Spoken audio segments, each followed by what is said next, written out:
Last class हम लोग जो पढ़े उसमें आपको ध्यान इतना रखना है कि डिवीज़न था, एक था इंडिविजुअल एचयूएफ, फिर AOP BOI company and firm, है ना। और फिर दोनों का डिवीज़न था resident non resident, resident non resident, है ना। उसके बाद फिर आप पढ़े थे कि रेसिडेंट कहलाने का क्या क्या क्राइटेरिया था, जो कि था कि अगर आपके प्रीवियस ईयर में अगर आप इंडिया में 182 डेज से ज़्यादा रहते हैं तो आप रेसिडेंट कहलाएंगे, या फिर अगर आप प्रीवियस ईयर में 60 डेज और प्रीवियस ईयर के प्रीसीडिंग 4 साल टोटल करके अगर 365 डेज से अगर आप ज़्यादा रहते हैं तो आप रेसिडेंट कहलाएंगे। तो इन दोनों में से आपको कोई सा भी एक कंडीशन सेटिस्फाई करना था। इतना हम लोग समझ चुके हैं, ठीक है। अब हमको एक चीज़ और बताना है आपको इसमें कि अगर आप रेसिडेंट कहलाते हैं ना, अगर आप दोनों में से कोई एक कंडीशन सेटिस्फाई करके रेसिडेंट कहला रहे हैं ना, तो आपका ग्लोबल इनकम टैक्सेबल होगा। मेरे कहने का मतलब है कि अगर आप रेसिडेंट हैं तो अगर आप इंडिया में जो इनकम कमा रहे हैं उस पर तो गवर्नमेंट टैक्स लेगी, इंडियन गवर्नमेंट।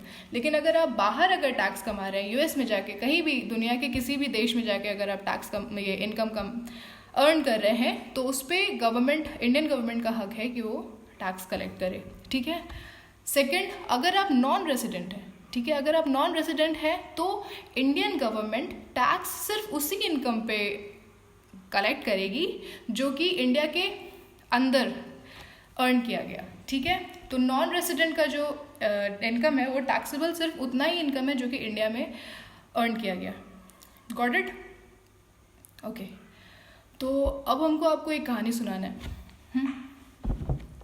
देखिए, हुआ क्या ना कि ये जो पिछला साल गया ना 1920 वाला, तो 1920 में क्या हुआ कि हम मतलब 3 महीने ही थे इंडिया में कि अप्रैल मई जून, तो कि हमको ना यूएस से ऑफ़र आया कि नौकरी के लिए, तो हमको यूएस जाना था, ठीक है।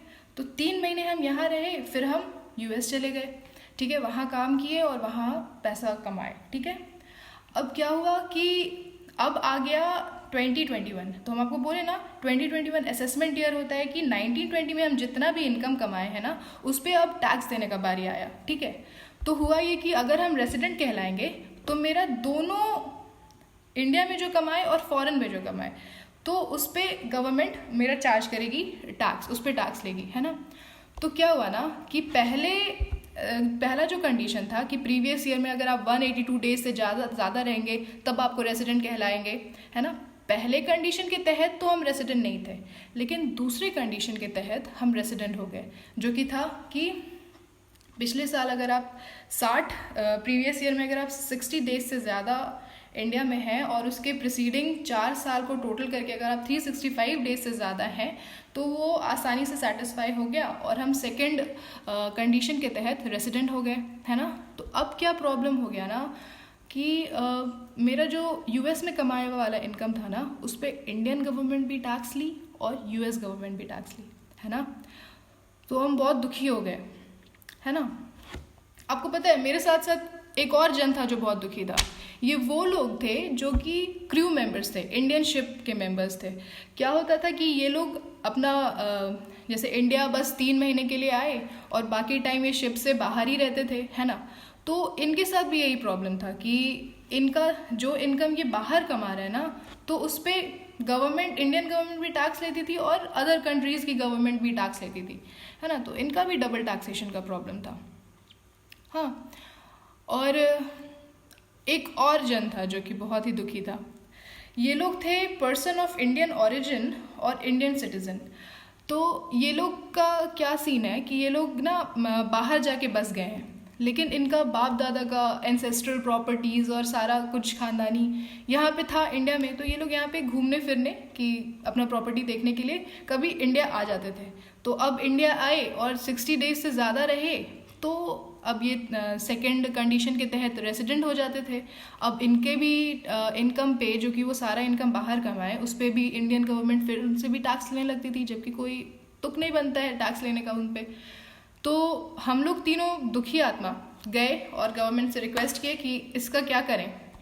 तो गवर्नमेंट इसमें एक एक्सेप्शन लाई, बोली कि आप पे ना सिर्फ पहला कंडीशन एप्लीकेबल होगा, आप तीनों पे ना सिर्फ पहला कंडीशन एप्लीकेबल होगा, मतलब कि सेकेंड कंडीशन एप्लीकेबल नहीं होगा। इसका मतलब कि अगर आप प्रीवियस ईयर में 182 डेज से ज़्यादा अगर आप इंडिया में रहते हैं तो आप रेसिडेंट कहलाएंगे, और सेकेंड कंडीशन को इग्नोर करिए, ठीक है। ये आप एक्सेप्शन है, आई होप आप समझ गए होंगे। Alright, okay. अब हम आपको मे बी नेक्स्ट क्लास में बताएंगे कि और भी एक डिवीज़न है जो हम लोग अभी तक ये पढ़े ना, इंडिविजुअल HUF और कंपनी फर्म AOP BOI, सबका हम लोग दो दो डिवीज़न पढ़े, RNR, resident non resident, resident non resident. अब जो रेसिडेंट इंडिविजुअल और HUF पे फोकस करिए, वहाँ पे जो दो डिवीज़न था रेसिडेंट नॉन रेसिडेंट, है ना। अब अगर आप सेटिस्फाई कर जाते हैं उस दोनों कंडीशन को लेके कि आप रेसिडेंट हैं, तो अब एक और कंडीशन है जो हम आपको पढ़ाएंगे नेक्स्ट क्लास, जिससे आपको सेटिस्फाई करना होगा ये डिसाइड करने के लिए कि आप रेसिडेंट हैं, क्या आप ऑर्डिनरी रेसिडेंट हैं, या रेसिडेंट है बट आप ऑर्डिनरी रेसिडेंट नहीं है, ठीक है। तो रेसिडेंट से दो कंडीशन और प्रोसीड होगा, resident and ordinary resident of India, and resident but not ordinary resident of India. और इसका इनकम का अलग कहानी है जो हम आपको नेक्स्ट क्लिप में सुनाएंगे।